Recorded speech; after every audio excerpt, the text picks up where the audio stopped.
मेरे खुद के आदमी बैठे हुए होंगे, सेल्समैन, ABCD, रामलाल, श्यामलाल, सुंदरलाल और एक लाल पीला, 4 आदमी मैंने रखे हुए थे सेल्समैन के रूप में, और उन चारों आदमियों से वो क्या करके गया, चोरी करके गया। अब क्या करेंगे, सबसे पहले जैसे ये हादसा होगा सबसे पहले पुलिस को बुलाया जाएगा। पुलिस क्या करेगी, सबसे पहले इन ABCD को बिठा लेगी इंट्रोगेशन के लिए। तुम आओ, सबसे पहले ABCD को बिठा लिया इंट्रोगेशन रूम में। अब ABCD को इंट्रोगेशन रूम में बिठाने के बाद क्या होगा, इन ABCD से जो चोर है उस चोर के हुलिये के बारे में पूछा जाएगा।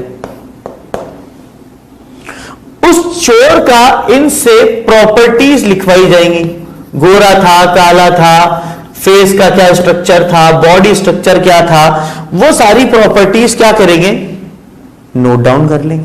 ये स्टोरी लिखनी नहीं है, ऐसा मत करना कि बनाने लग जाओ, दिमाग में रखनी है स्टोरी।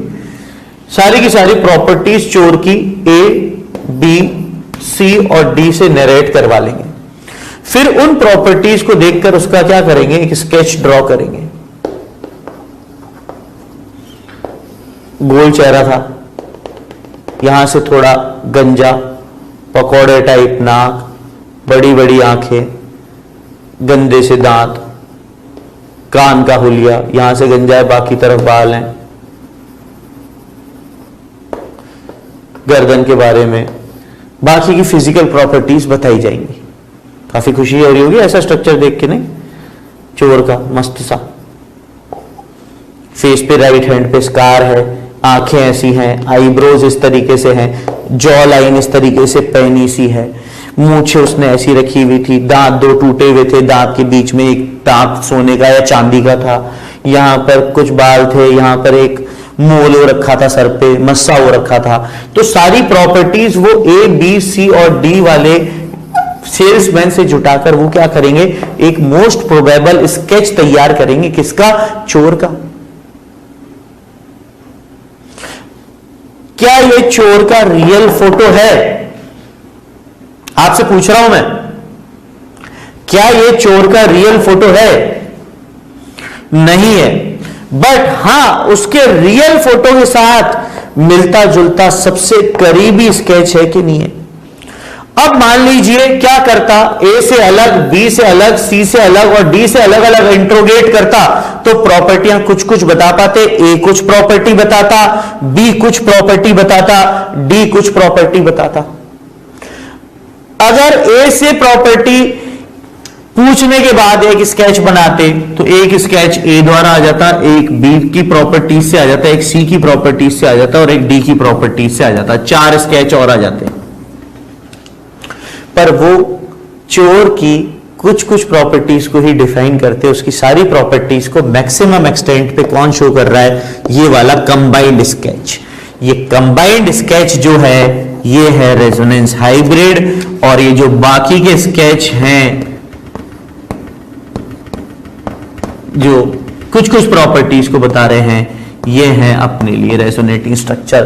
तो मॉलिक्यूल की प्रॉपर्टीज को देख के अपन एक कुछ कुछ स्ट्रक्चर बना रहे हैं और फिर उन कुछ कुछ स्ट्रक्चरों का ओवरऑल मिक्स्ड रूप अपन खड़ा करते हैं रेजोनेंस हाइब्रिड के नाम पे, जो कि एक ऐसा स्केच है जो कि मॉलिक्यूल की सारी प्रॉपर्टीज को टू मैक्सिमम एक्सटेंट शो करता है। Is that clear? तो ये कंसेप्ट ऑफ रेजोनेंस हमारे लिए है। ठीक है, कि प्रॉपर्टीज देखकर मॉलिक्यूल की वेरियस स्ट्रक्चर लिखी जाए, किसी एक स्ट्रक्चर से उसकी सारी प्रॉपर्टीज नहीं बताई जा सकती हो। किन मॉलिक्यूल में रेजोनेंस नहीं होगा, जिनकी फोटो अपने पास, जैसे सीसीटीवी होता अपने पास, सोचो सीसीटीवी होता और सीसीटीवी में अपन उसका फोटो कैप्चर कर लेते तो फोटो आया था अपने पास, वो फोटो क्या करता, उसकी सारी प्रॉपर्टीज को 100% शो करता, तो बहुत सारी स्ट्रक्चर लिखने की जरूरत ही नहीं पड़ती। आ रही है बात समझो? तो ये है कंसेप्ट ऑफ स्टोरी। एक बार ये नोट डाउन कर लो, फिर आगे पढ़ते हैं।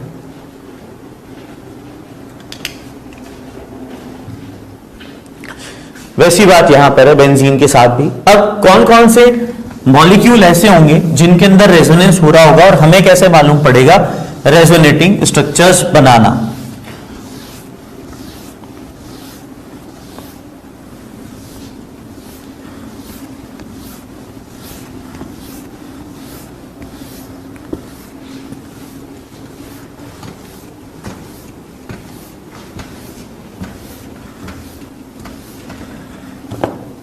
चलो, तो सबसे पहले कंडीशन ऑफ रेजोनेंस में क्या मानते हैं अपन? प्लेनरिटी। प्लेनरिटी के लिए क्या देखेंगे? देख लेना, कंसेक्यूटिव एटम्स एटलीस्ट 3, 2 भी हो सकते हैं कुछ कुछ केसेस में, 2 लगकर स्टार लगा देता हूं, पर कम से कम एटलीस्ट लगातार 3 atom should have sp2 hybridisation. sp2 नहीं हो तो sp2 और sp का मिक्सचर हो, sp3 ना हो। क्यों? क्योंकि जब एटम पर sp3 हाइब्रिडाइजेशन होगा, कोई भी एटम ले लूं कार्बन एटम का, sp3 हाइब्रिडाइजेशन होगा तो 4 sp3 ऑर्बिटल होंगे कि नहीं होंगे? p ऑर्बिटल होगा क्या? पाई इलेक्ट्रॉन्स हो सकते हैं क्या इसके पास? नहीं हो सकते। पाई इलेक्ट्रॉन्स कब हो सकते हैं? जब sp2 हाइब्रिडाइजेशन हो, ताकि अपने पास p ऑर्बिटल में इलेक्ट्रॉन मौजूद हो। जैसे यहां पर 4 इलेक्ट्रॉन दिखा रहा हूं कार्बन के, 1 2 3 और 4। यहां पर 1 2 3 और चौथा इलेक्ट्रॉन p ऑर्बिटल। sp बोले तो 2 p ऑर्बिटल, दोनों में एक एक इलेक्ट्रॉन, 1 2 3 और 4। तो प्लेनरिटी के लिए हमारे को क्या चाहिए? sp3 एटम नहीं चाहिए। हमारा काम कब बनेगा? जब हमारे पास sp2 एटम होगा या हमारे पास sp एटम होगा, तब p ऑर्बिटल अवेलेबल होंगे। sp2 होता है तो एक अपने पास क्या होता है? एक अपने पास p ऑर्बिटल होता है। अगर sp हाइब्रिडाइजेशन होता है तो sp हाइब्रिडाइजेशन के साथ हमारे पास 2 p ऑर्बिटल होते हैं। पर अगर sp3 हाइब्रिडाइजेशन है हमारे पास, तो हमारे पास p ऑर्बिटल नहीं होता। p ऑर्बिटल नहीं होगा तो पाई इलेक्ट्रॉन नहीं होंगे, पाई इलेक्ट्रॉन नहीं होंगे तो रेजोनेंस का कंसेप्ट नहीं होगा। तो पहली बात क्या है कि प्लेनरिटी देखने के लिए अपने पास क्या होना चाहिए? लगातार एटम पर हाइब्रिडाइजेशन क्या हो? sp2 या sp हो। लिखो इस बात को।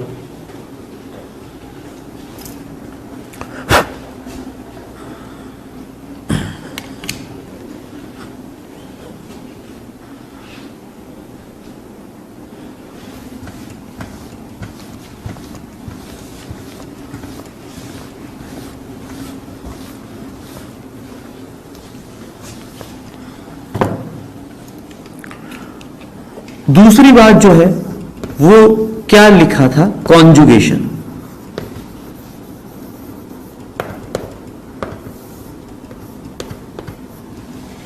कॉन्जुगेटेड मॉलिक्यूल होना चाहिए। कॉन्जुगेशन का मतलब क्या है बेटा? लगातार एटमों पर availability of parallel p orbital. Conjugation का मतलब क्या होता है? कंसेक्यूटिव एटम पर availability of parallel p orbital conjugation कहलाता है। 7 कॉन्जुगेशन पढ़ेंगे कैसे? जैसे x डबली बॉन्डेड y और z। z पर क्या हो? कैटायन हो, वेकेंट p ऑर्बिटल पड़ा हो। दूसरी स्थिति पढ़ेंगे x doubly bonded y, z हो, एक ऑड इलेक्ट्रॉन पड़ा हो, मतलब half filled p orbital. Third conjugation पढ़ेंगे x डबली बॉन्डेड y हो, z पर एनायन हो। फोर्थ पढ़ेंगे x doubly bonded y, z और z के पास लोन पेयर हो। फिफ्थ पढ़ेंगे x doubly bonded y, z doubly bonded w। लगातार अल्टरनेट पोजीशन पे 2 पाई बॉन्ड। सिक्स्थ इसी के साथ एक और लिख सकता हूं x doubly bonded y, z triple bond w। लगातार अल्टरनेट पोजीशन पे पाई बॉन्ड होनी चाहिए, डबल बॉन्ड या डबल बॉन्ड ट्रिपल बॉन्ड। 6 क्या होगा अपने लिए? x एनायन और यहां पर ऑक्सीजन आ जाए, सल्फर आ जाए, क्लोरीन आ जाए, फास्फोरस आ जाए, जिनके पास वेकेंट डी ऑर्बिटल हो, ऑक्सीजन नहीं है, ऑक्सीजन पे नहीं होगा, सल्फर हो, क्लोरीन हो, फास्फोरस हो, ब्रोमीन हो, तो ये एनायन क्या करेगा, इधर मूव कर जाएगा इनके वेकेंट डी ऑर्बिटल में। तो एनायन के पास वाले एटम के पास क्या हो, वेकेंट डी ऑर्बिटल। फिर सेवेंथ क्या बनेगा, एक्स लोन पेयर वाला एटम हो और पास में अपने पास क्या आ जाए, कैटायन आ जाए, तो लोन पेयर फिर चल देगा इधर। ये 4 तरीके की कॉन्जुगेशन अपन यहां पर पढ़ेंगे, एक एक करके इनको डिस्कस करते हैं। कॉन्जुगेशन का मतलब क्या है, availability of parallel p orbital at consecutive atoms. लिख लेना, availability of parallel p orbital at consecutive atoms. Consecutive atoms में पैरेलल पी ऑर्बिटल क्यों है, अगर इन दोनों को जुड़ना है, इन दोनों को जुड़ना है या इन दोनों को जुड़ना है, तो ये सब म्यूचुअली आपस में क्या होने चाहिए, पैरेलल होने चाहिए। नोट डाउन करो कॉन्जुगेशन वाली बात को।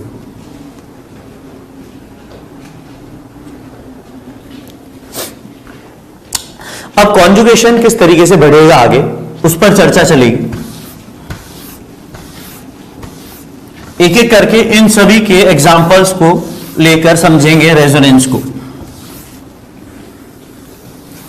जितने भी कॉन्जुगेशन अभी लिखे थे उन सभी में लगातार पी ऑर्बिटल है। तो सबसे पहले जो अपने पास है conjugation of pi bond with cation.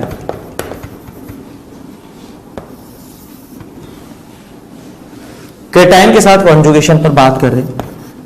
सबसे पहले allyl cation CH2 positive charge, ये पड़ा हुआ है वेकेंट पी ऑर्बिटल और यहां पर अपने पास क्या बन रहा होगा, पाई बॉन्ड बन रहा होगा। अब ये इलेक्ट्रॉन डेफिशिएंट जो अपना कार्बन एटम है, ये कार्बन एटम क्या करेगा, इधर से इलेक्ट्रॉन डेंसिटी को अपनी तरफ विड्रॉ करने के लिए क्या करेगा, ताकत लगाएगा, इलेक्ट्रॉन्स डेंसिटी खींचने के लिए ताकत लगाएगा। तो अब देखो रेजोनेटिंग स्ट्रक्चर बनाना कैसे है, ये आपको चीज सिखा रहा हूं कि ये दोनों इलेक्ट्रॉन किधर तोड़ दो आप, इस कार्बन एटम के फेयर में। वैसे तो ये यहां पर यूं शिफ्ट होगा, एरो अपना मूवमेंट ऑफ पाई इलेक्ट्रॉन्स का है। अपने पास कर्व्ड एरो क्या दिखाएगा, मूवमेंट ऑफ पाई इलेक्ट्रॉन्स दिखाएगा। तो किस तरीके से बनाते हो, जैसे CH2, ये पाई इलेक्ट्रॉन्स इधर तोड़े तो CH2 ये पॉजिटिव चार्ज है, ये नेगेटिव चार्ज है और ये पॉजिटिव चार्ज है। इसको अपन ने हेटेरोलिटिकली तोड़ दिया। अब ये यहां पर बॉन्ड बना लेगा तो किस तरीके से नजर आएगा, CH2 positive charge, CH double bond CH2। ये 2 रेजोनेटिंग स्ट्रक्चर बन गई। ये वाली रेजोनेटिंग स्ट्रक्चर नहीं लिखेंगे, ओवरऑल चार्ज अपन चार्ज बना नहीं सकते यहां पर, तो एडिशनल अपन पॉजिटिव नेगेटिव नहीं लिखेंगे। अपन कहेंगे दोनों इलेक्ट्रॉन इधर से उठकर क्या हो गए, इधर चले गए। अब ये 2 स्ट्रक्चर बन गई। अब रेजोनेंस हाइब्रिड कैसे लिखी जाएगी कि दोनों बॉन्ड पर एक एक बार पाई बॉन्ड आ रहा है, तो दोनों पर ही partial double bond character avoid होगा और उसको अपन डॉट डॉट से शो करेंगे। प्लस पॉजिटिव चार्ज भी दोनों पर बढ़ रहा है तो डेल पॉजिटिव चार्ज कर देंगे। अब पर एटम चार्ज डिक्रीज हो गया। 2 एटम अगर पॉजिटिव चार्ज एक्वायर कर रहे हैं तो एक एटम कार्बन पे अप्रोक्सीमेटली आधा पॉजिटिव चार्ज रह गया। चार्जेस जैसे ही कम होंगे वैसे ही स्टेबिलिटी मॉलिक्यूल के अंदर क्या होगी, बढ़ जाएगी। कैटायन ये वाला ज्यादा स्टेबल होगा क्योंकि यहां पर ही पाई इलेक्ट्रॉन क्या कर रहा है, इधर दे रहा है, तो इसको अपन क्या बोलेंगे आने वाले जमाने में, प्लस आर इफेक्ट, रेजोनेंस दे रहा है एलाइल कार्बोकेटायन।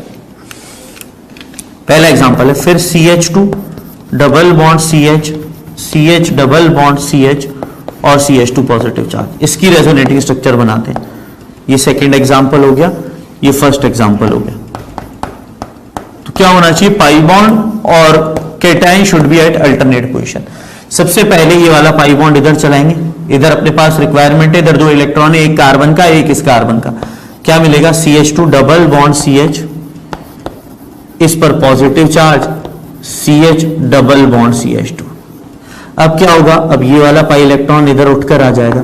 अगली स्ट्रक्चर अपने पास फिर क्या आ गई, CH2 positive charge, CH double bond CH double bond CH2। मतलब 5 बॉन्ड पर पार्शियल डबल बॉन्ड कैरेक्टर है और 1 पर, 3 पर और 5 पर अपने पास पॉजिटिव चार्ज घूम रहा है। तो इसकी जो रेजोनेंस हाइब्रिड बनाऊंगा वो CH2 CH CH CH और CH2 है। यहां एक डेल पॉजिटिव, यहां एक डेल पॉजिटिव, यहां एक डेल पॉजिटिव, और पांचों बॉन्ड पर पार्शियल डबल बॉन्ड कैरेक्टर। ये रेजोनेंस हाइब्रिड बनाना सिखाया आपको। कितने resonating structure? 3 resonating structure. Note down कीजिए इनको।